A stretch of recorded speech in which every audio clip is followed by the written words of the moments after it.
Bienvenue sur Africa 24 pour cette nouvelle édition du QG Week-end. Voici les titres de l'actualité. La 35e session du Conseil des ministres arabes de l'Intérieur s'est tenue mercredi 7 mars. Pour l'occasion, le président algérien Abdelaziz Bouteflika, par la voix de son ministre, a appelé tous les États de la région à s'impliquer davantage dans la lutte contre le terrorisme. Dans l'actualité également, l'inclusion financière des femmes s'inscrit dans les priorités de la Côte d'Ivoire en 2018. La microfinance et les fonds d'aide au développement seront renforcés dans le pays. Et puis au Kenya, nous irons à la rencontre de Sarafina Mumbatsara, une artiste peintre qui rend hommage aux femmes kenyanes qui ont fait avancer le pays. Elle utilise un minibus pour promouvoir sa peinture et espère ainsi inspirer d'autres femmes.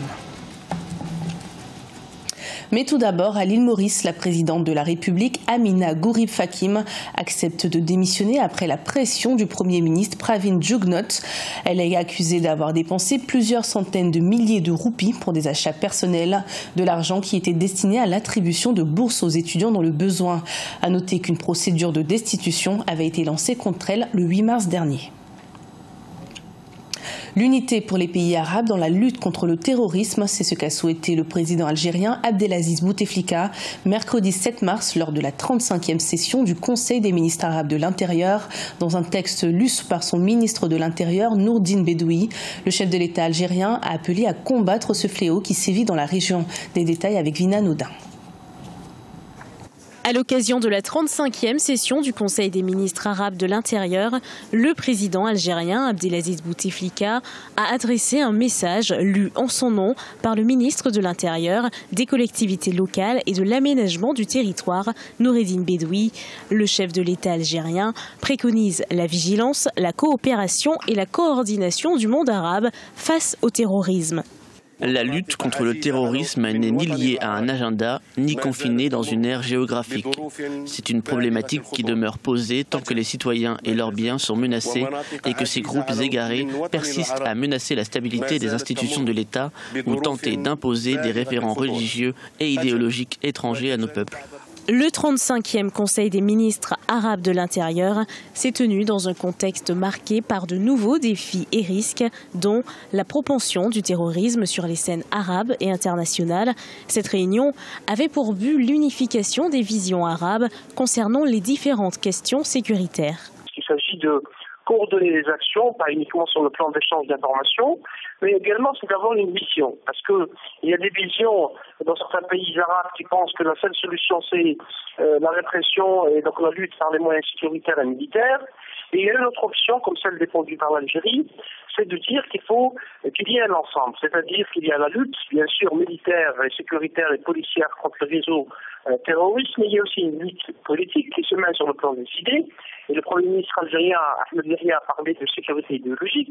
Idem pour le président Bouteflika qui estime qu'il faut, si vous voulez, s'attaquer à ceux qui nourrissent le terrorisme violent à travers des discours qui sont des discours radicaux et qui n'ont pas réellement de rapport avec ce que préconise, ce qui est dit par le livre sacré des musulmans. La 35e session du Conseil des ministres arabes de l'Intérieur s'est tenue le 7 et le 8 mars au Centre international de conférences Abdelatif Rahal à Alger. Le projet d'un plan sécuritaire et médiatique pour la sensibilisation et la prévention de la criminalité ont été les principales thématiques abordées.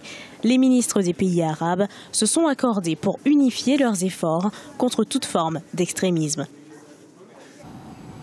En Côte d'Ivoire, la population féminine représente 49% des 24 millions d'habitants, des femmes qui doivent pourtant faire face à de nombreux freins pour accéder à l'émancipation. Et pour y remédier, l'année 2018 a été placée sous le signe de l'autonomisation financière des femmes dans le pays. Reportage de notre correspondant Olive Adjakotan. Le manque de financement, l'accès difficile au crédit et les taux élevés des prêts sont entre autres les difficultés des femmes en Côte d'Ivoire pour développer leurs différentes activités. Et pourtant, cette population fait 49% des 24 millions d'habitants du pays, laquelle se retrouve dans tous les secteurs de l'économie ivoirienne et fait 67% de la main-d'œuvre. Pour que mon business marche, j'ai besoin de l'argent. Pour que mon business marche. Parce que les marchandises qui est là, souvent, il y a les gens qui viennent, c'est qu'il n'y en a pas, c'est ça ils veulent. Donc s'il y a eu un peu d'argent, il n'est pas allé prendre ce qu'il veut là aussi. Depuis 2006, le Fonds d'épargne des femmes s'efforce de son côté à autonomiser financièrement la population féminine. Il a pu en financer en 12 ans 2500 à hauteur de 250 millions de francs CFA.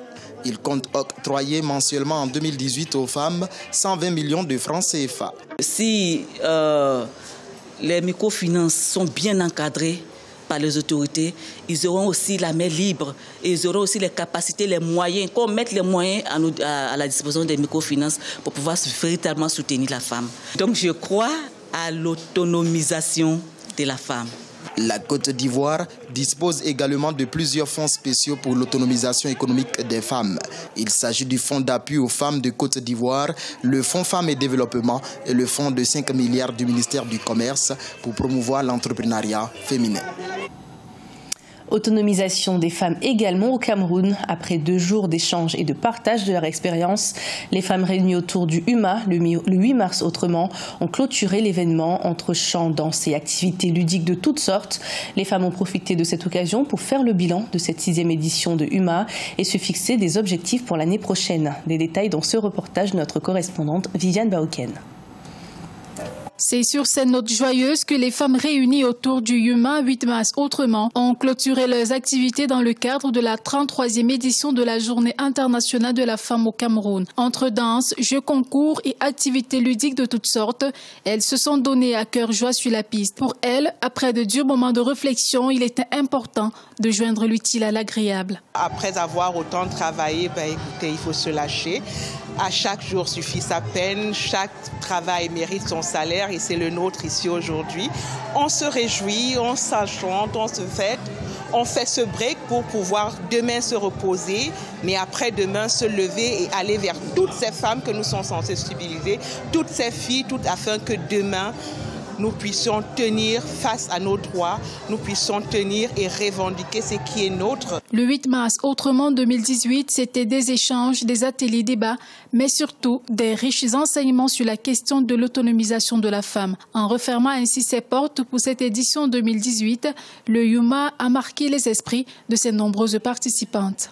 J'ai résumé de UMA 2018 que le cerveau n'a pas de sexe et qu'il y a des choses négociables et non négociables. Donc que les femmes soient braves et qu'elles aillent de l'avant.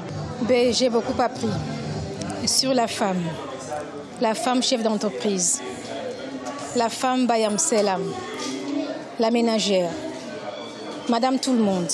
J'ai appris que les femmes sont des battantes. J'ai écouté les femmes. J'ai compris qu'elles étaient une force. La force même d'une nation. Et je crois que si UMA était à faire, il aurait failli créer UMA. Rappelons que le UMA 2018 qui s'est ouvert à Douala le 6 mars est une initiative de Anne Kolo. Au travers de cette plateforme, cette dernière a voulu réunir les femmes de toutes les couches sociales camerounaises afin de réfléchir sur l'avenir de la femme camerounaise en tant qu'acteur majeur du développement du pays. De la culture à présent avec l'artiste kenyane Sarafina Mumba-Tsara. Installée à Nairobi, elle peint des portraits sur un minibus. Sarafina s'inspire des Kenyanes qui ont fait avancer les causes des femmes dans le pays. Son portrait avec Aïssatou Diamanka-Besland. Sarafina Mumba-Tsara passe ses journées à peindre et à colorer les matatus, les minibus kenyans qui arpentent les rues de la ville. Les tableaux affichés sont inspirés d'histoires de femmes et de filles de Nairobi. Ces œuvres sont vues par plusieurs milliers de personnes grâce à ces matatus qui transportent environ 15 millions de passagers par jour. Elle est la seule femme dessinatrice de minibus dans le pays. J'ai une passion pour l'art, c'est ce qui m'a incité à travailler sur les taxis. Depuis le lycée, j'ai toujours voulu peindre les minibus Matatu. Sarafina Mumba-Tsara est connue sous le nom de Sarah Arts. Elle est âgée de 23 ans. Elle a fait des études de graphisme. Ses tableaux apposés sur les minibus portent sur les femmes qui ont contribué à l'évolution de la place de la femme dans la société kenyane et défendu leurs droits. Il y a beaucoup de filles qui étudient l'art et l'artisanat au lycée, mais elles ne font rien après leur formation. Voir ce que Sarafina est en train de faire est un un vrai message.